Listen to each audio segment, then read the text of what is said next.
성경 얼마나 제대로 읽고 계신가요? 한국교회에 만연한 성경 오독을 짚다. 네가 읽는 것을 깨닫느냐입니다.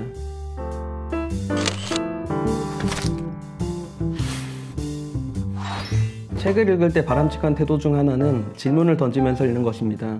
이와 같은 태도를 성경에 적용해 본다면 이런 질문을 던질 수 있을 것입니다. 성경은 하나님의 말씀인가? 성경 무어한가? 성경이 무어하다는 말은 대체 어떤 의미인가? 정직하게 질문을 던질 때 제대로 된 읽기를 시작할 수 있습니다. 네가 읽는 것을 깨닫느뇨? 라고 물었을 때 깨달음은 우리가 삶에서 얼마나 성경이 제시하는 방향대로 살아가고 있느냐에 대한 이야기가 될 것입니다. 내가 읽는 것을 깨닫느뇨는 한국교회에 만연한 잘못된 성경 읽기 태도를 짚고 성경 읽기의 기술과 쉽게 오해할 수 있는 구절들에 대한 실제 읽기 사례들을 살핍니다.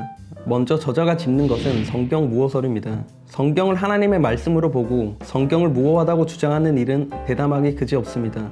성경의 진본은 남아있지 않습니다. 진본에 다가갈 수 있을 뿐 남아있는 진본이 없다는 현실은 성경 읽기가 그리 간단한 문제가 아니라는 사실을 보여줍니다. 저자는 성경 무어설 자체를 수호하려 애쓰기보다 성경에 대해 질문을 던지고 성경 해석의 지침을 마련하는 일이 시급하다고 말합니다.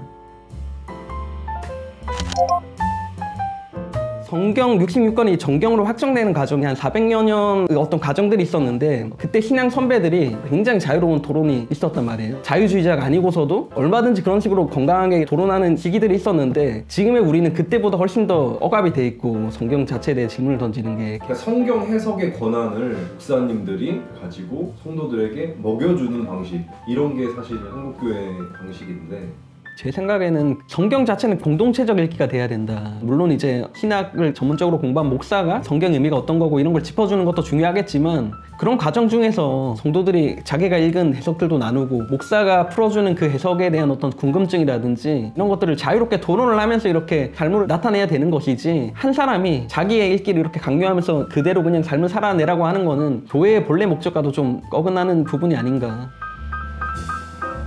성경을 있는 그대로 읽고 질문하는 노력이 성경에 대한 신앙 고백과 혼동되어서는 곤란하다. 오히려 많은 성도들이 이런 식의 질문을 던져본 적이 없다는 것은 우리의 성경 읽기가 얼마나 대충인가를 역설적으로 확인해 보인다.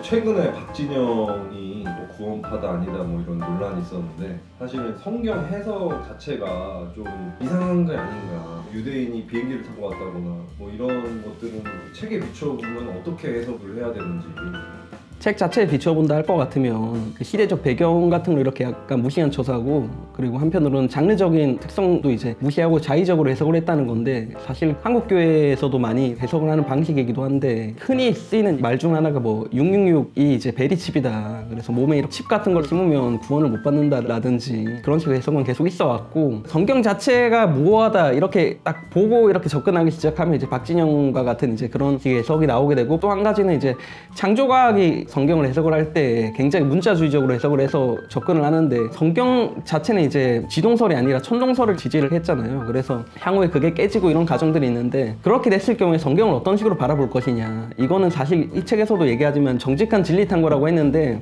우리가 정직하게 성경을 읽는다 할 것 같으면 어떤 과학적 사실하고 성경이 모순되는 부분이라든지 지금에 이르러서 상식적으로 해석할 수 없는 부분을 어떤 식으로 그때의 관점에서 읽어낼 것인지에 대한 숙고 같은 거는 필요한데 그런 거 없이 그냥 성경 자체만 읽는 행위는 어리석은 행위다라고 얘기를 할 수 있을 것 같고 666 얘기가 나와서 그런데 저는 회의를 쓰는데 어떻게 생각하세요? 엄청 흔하더라고요. 자칫하면 지옥에 가겠네. 이게 이제 극단적인 세대주의자들이 하는 말에 따르면 굉장히 위험할 수 있다. 좀 더 정확하게 좀 더 제대로 성경을 읽는다고 할 것 같으면 텍스트 자체가 고대에 쓰였기 때문에 현대에 그대로 적용이 안 된단 말이에요. 그래서 그런 지점들을 어떻게 해석을 해나가고 어떻게 적용을 할 것이냐로 고민의 방향이 흘러가야 된다고 생각이 들고 나의 기존의 어떤 선입견이라든지 편견 이런 걸 내려놓고 정직한 상태에서 읽어나가야 얘가 받아들일 부분은 받아들이고 고칠 부분은 고치고 그렇지 않을까. 어쩌면 우리의 성경 읽기는 마치 오래전 야곱의 씨름과도 같이 말씀에 맞아 발이 절룩거릴 때까지 말씀에 저항하며 힘겨운 싸움을 벌이는 과정일지도 모른다. 그리고 그 싸움에서 중요한 한 가지 과정은 될 수 있으면 차근차근 내 앞에 펼쳐진 본문을 읽으려 애쓰는 일이다.